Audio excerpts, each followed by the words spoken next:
क्या आपने कभी एक अजीब बात पर ध्यान दिया है? दो लोग हैं, दोनों की उम्र 60 वर्ष से ऊपर है। दोनों ने अपना पूरा जीवन मेहनत करते हुए बिताया है। दोनों अब रिटायर हो चुके हैं, लेकिन जब आप उन्हें देखते हैं तो ऐसा लगता है जैसे वे एक ही उम्र के नहीं हैं। एक व्यक्ति की आंखों में चमक है, वह नई चीजों के बारे में उत्साहित रहता है। उसके पास कहानियां हैं, योजनाएं हैं और कल का इंतजार है। वहीं दूसरा व्यक्ति हर दिन थोड़ा और थका हुआ दिखाई देता है। उसके पास समय तो बहुत है, लेकिन उत्साह नहीं। सवाल यह है कि ऐसा क्यों होता है? ज्यादातर लोग सोचते हैं कि उम्र बढ़ना ही बूढ़ा होने का कारण है, लेकिन अगर यह सच होता तो हर 60 साल का व्यक्ति एक जैसा महसूस करता। वास्तविकता कुछ और है। कार्ल युंग का मानना था कि इंसान तब बूढ़ा नहीं होता जब उसके बाल सफेद होने लगते हैं। वह तब बूढ़ा होने लगता है जब उसका जीवन से जुड़ाव कम होने लगता है, जब जिज्ञासा कम हो जाती है, जब सीखना रुक जाता है और जब भविष्य के लिए उत्साह समाप्त हो जाता है। यही वह जगह है जहां अधिकांश लोग गलती करते हैं। वे रिटायरमेंट की तैयारी तो करते हैं, लेकिन रिटायरमेंट के बाद के जीवन की नहीं। फिर एक दिन अचानक उन्हें महसूस होता है कि दिन लंबे हो गए हैं और उद्देश्य छोटा। लेकिन अच्छी खबर यह है कि ऐसा होना जरूरी नहीं है। कुछ सरल आदतें ऐसी हैं जो मन को सक्रिय, दिल को जीवन और आत्मा को युवा बनाए रखती हैं। आज हम ऐसी ही 7 आदतों के बारे में बात करेंगे और उनमें से कुछ आपको सचमुच चौंका सकती हैं। कुछ साल पहले एक व्यक्ति रिटायर हुआ। उसने 40 वर्षों तक एक ही नौकरी की थी। शुरुआत के कुछ सप्ताह बहुत अच्छे लगे। कोई अलार्म नहीं, कोई मीटिंग नहीं, कोई भागदौड़ नहीं। लेकिन धीरे धीरे उसे महसूस होने लगा कि उसके दिन एक जैसे होते जा रहे हैं। सुबह उठना, चाय पीना, टीवी देखना, थोड़ा टहलना, फिर वही दोहराव। वह थका हुआ नहीं था, लेकिन भीतर से खाली महसूस करने लगा था। एक दिन उसके पोते ने उससे कहा, दादाजी आप गिटार सीखिए। उसने तुरंत जवाब दिया, अब इस उम्र में? शायद यही वह वाक्य है जो लाखों लोग 60 की उम्र के बाद खुद से कहते हैं, लेकिन किसी कारण उसने कोशिश करने का फैसला किया। शुरुआत आसान नहीं थी। उंगलियां दर्द करती थीं, सुर बिगड़ जाते थे, कभी कभी उसे खुद पर हंसी भी आती थी। फिर भी वह हर सप्ताह थोड़ा बेहतर होता गया। धीरे धीरे एक बदलाव आया। उसके पास सुबह उठने का कारण था। उसे अगले पाठ का इंतजार रहता था। उसके भीतर फिर से जिज्ञासा जागने लगी थी। कार्ल युंग का मानना था कि विकास की प्रक्रिया उम्र के साथ समाप्त नहीं होती। समस्या उम्र नहीं है, समस्या यह है कि लोग बढ़ना बंद कर देते हैं। सोचिए, बच्चे हमेशा कुछ नया सीखना चाहते हैं। इसी कारण उनमें ऊर्जा होती है। जब हम सीखना छोड़ देते हैं तो जीवन छोटा महसूस होने लगता है। इसलिए चाहे नई भाषा हो, संगीत हो, चित्रकला हो या कोई साधारण कौशल, लक्ष्य विशेषज्ञ बनना नहीं है। लक्ष्य अपने भीतर की जिज्ञासा को जीवित रखना है, और यही जिज्ञासा इंसान को लंबे समय तक युवा बनाए रखती है।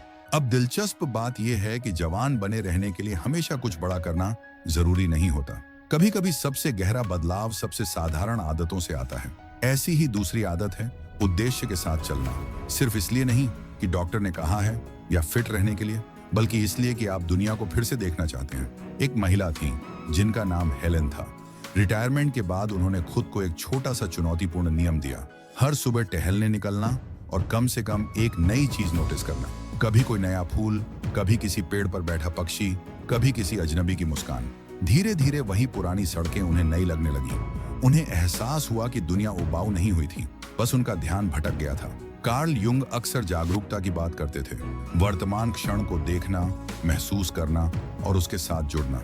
जब हम सचमुच ध्यान देना शुरू करते हैं तो जीवन फिर से जीवंत लगने लगता है। लेकिन एक और चीज है जो इंसान को भीतर से जवान रखती है, और वह है अर्थपूर्ण बातचीत। सच्चाई यह है कि बहुत से लोग रिटायरमेंट के बाद अकेले नहीं होते, लेकिन फिर भी जुड़ाव की कमी महसूस करते हैं। एक शिक्षिका थी जिन्होंने नौकरी छोड़ने के बाद खुद को पहले से अधिक शांत लेकिन भीतर से खाली पाया। फिर उन्होंने एक स्थानीय चर्चा समूह ज्वाइन किया। वहां लोग जीवन के अनुभव साझा करते थे, अपनी गलतियों और सीखों पर बात करते थे। कुछ महीनों बाद लोगों ने उनमें बदलाव देखा। वे अधिक मुस्कुराने लगी, अधिक हंसने लगी। कारण सरल था, इंसान केवल भोजन और आराम से नहीं जीता, वह संबंधों से भी जीता है। और जब कोई आपको सचमुच सुनता है तो आपकी आत्मा खुद को फिर से जीवित महसूस करने लगती है। जैसे जैसे उम्र बढ़ती है, बहुत से लोग एक ऐसी भावना का सामना करते हैं जिसके बारे में कम बात की जाती है। वह भावना है, अब मेरी जरूरत किसे है? वर्षों तक परिवार, काम और जिम्मेदारियों के केंद्र में रहने के बाद अचानक ऐसा लगने लगता है कि दुनिया आपके बिना भी चल रही है, और यही विचार धीरे धीरे इंसान की ऊर्जा को कम करने लगता है। एक रिटायर्ड मैकेनिक थे, सैमुअल। उन्होंने सोचा था कि अब वे केवल आराम करेंगे, लेकिन कुछ महीनों बाद उन्हें महसूस हुआ कि आराम अच्छा है, पर लगातार खालीपन अच्छा नहीं। एक दिन उन्होंने अपने इलाके के सामुदायिक केंद्र में स्वयंसेवा शुरू की। शुरुआत में यह सिर्फ सप्ताह में कुछ घंटे थे, फिर धीरे धीरे युवा लोग उनके पास सलाह लेने आने लगे। कोई करियर के बारे में पूछता, कोई जीवन के बारे में, और कोई सिर्फ उनकी कहानियां सुनना चाहता था। एक दिन एक लड़के ने उनसे कहा, आप मुझे उस दादाजी की याद दिलाते हैं जो मेरे पास कभी नहीं थे। ये सुनकर सैमुअल लंबे समय तक चुप रहे। उन्हें एहसास हुआ कि उनकी सबसे बड़ी संपत्ति पैसा नहीं थी, बल्कि उनका अनुभव था। कार्ल युंग का मानना था कि इंसान को केवल खुशी नहीं, अर्थ की आवश्यकता होती है। खुशी आती जाती रहती है, लेकिन अर्थ जीवन को दिशा देता है। जब आप किसी और की मदद करते हैं तो आप केवल उनका जीवन बेहतर नहीं बनाते, बल्कि अपने भीतर भी एक नई रोशनी जगाते हैं। कभी कभी जवान महसूस करने का रहस्य खुद पर ध्यान केंद्रित करने में नहीं, बल्कि किसी और के जीवन में फर्क लाने में छिपा होता है। और यही हमें अगली आदत की ओर ले जाता है, जो इंसान के भीतर छिपी रचनात्मक शक्ति को फिर से जगाती है। जीवन में एक समय ऐसा आता है जब इंसान महसूस करने लगता है कि अब उसके पास साबित करने के लिए कुछ नहीं बचा। लेकिन यही एक बड़ी भूल हो जाती है, क्योंकि इंसान केवल काम करने के लिए नहीं बना है, वह सृजन करने के लिए भी बना है। और यही पांचवी आदत है, अपने हाथों से कुछ बनाना। जॉर्ज नाम के एक व्यक्ति ने अपना पूरा जीवन एक व्यस्त और दबाव भरी नौकरी में बिताया। रिटायरमेंट के बाद अचानक उनके पास बहुत समय था, लेकिन उस समय का कोई आकार नहीं था। दिन बीत जाते थे, पर अंत में उन्हें ऐसा लगता था जैसे उन्होंने कुछ किया ही नहीं। फिर एक दिन उन्होंने अपने पोते पोतियों के लिए लकड़ी के छोटे छोटे खिलौने बनाना शुरू किया। शुरुआत में यह सिर्फ समय बिताने का एक तरीका था, लेकिन जल्द ही उन्होंने एक अजीब बदलाव महसूस किया। जब वे किसी खिलौने को पूरा करते तो उनके भीतर संतोष की एक गहरी भावना पैदा होती। उन्हें लगता कि उन्होंने दुनिया में कुछ नया जोड़ा है, कुछ ऐसा जो पहले मौजूद नहीं था। यही सृजन की शक्ति है, चाहे वह बागवानी हो, पेंटिंग हो, बुनाई हो, मिट्टी की कला हो, या घर में कोई छोटी चीज बनाना।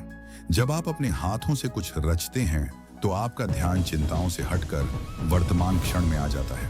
मन शांत होने लगता है और आत्मविश्वास फिर से लौटता है। आखिरकार किसी चीज की ओर देखकर यह कहना कि मैंने इसे बनाया है एक गहरा आनंद देता है।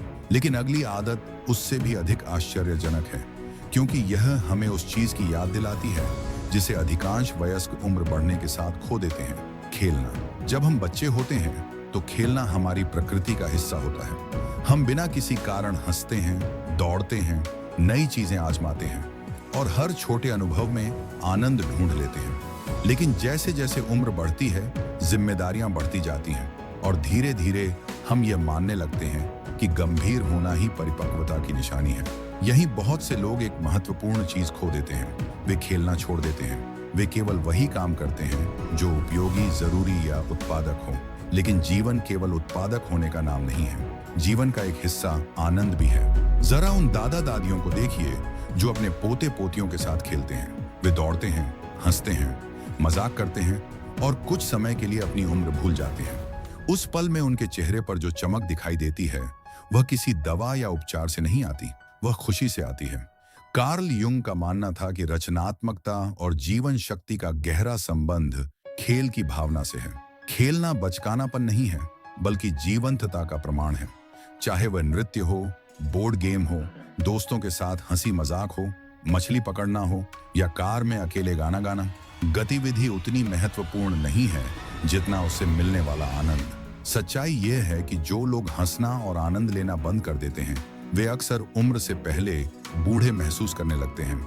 और अब हम उस अंतिम आदत की ओर बढ़ते हैं जो शायद सबसे गहरी है, क्योंकि यह आपको दुनिया नहीं बल्कि स्वयं से मिलवाती है। अब हम उस अंतिम आदत पर पहुंचते हैं जो शायद सबसे शांत है, लेकिन सबसे अधिक परिवर्तनकारी भी। यह आदत है अपने भीतर की दुनिया को जानना।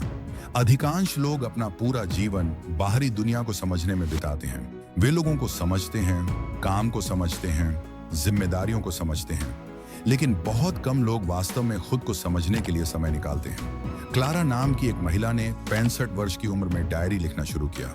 शुरुआत में वह केवल अपने दिन के बारे में लिखती थी, फिर धीरे धीरे उन्होंने अपने पुराने अनुभवों, अधूरे सपनों, पछतावों और उन बातों को लिखना शुरू किया जिनके बारे में उन्होंने कभी गहराई से सोचा ही नहीं था।